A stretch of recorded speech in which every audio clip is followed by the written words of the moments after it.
वीर जवान सीमा पर जाग रहे हैं, तभी तो हम चैन की नींद सो रहे हैं। जब माँ अपने बेटे को विदा करती होगी युद्ध में जाने के लिए कि जा, और पाकिस्तान की छाती पर गाड़ दे तिरंगा, तो उसके आंचल में सिर्फ तिरंगा ही नहीं होता, उसमें होती है उसकी धड़कन, जो अब सरहद पर धड़क रही है।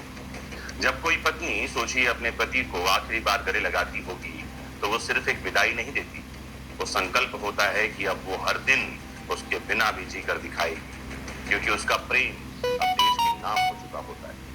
भारत की सेना सिर्फ एक वर्दी नहीं है, तपस्या है।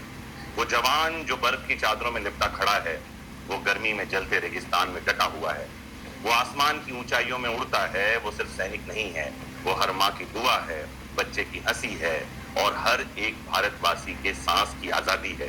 कभी सोचना जरा, जब हम अपनों के साथ दिवाली मनाते हैं, तब कोई सियाचिन में अकेला दिया जला रहा होता है। जब हम होली पर रंगों में भीग जाते हैं, तब कोई अपने खून से धरती को रंग रहा होता है। जब देश में तिरंगा फहरता है, तब कई माताओं की गोदें सूनी हो चुकी होती हैं, पर उनके चेहरे पर एक ही बात होती है, मेरा बेटा देश के काम आया है। सेना, नौसेना और वायुसेना ये सिर्फ अंग नहीं है सेना के, ये 3 प्राण हैं इस देश के।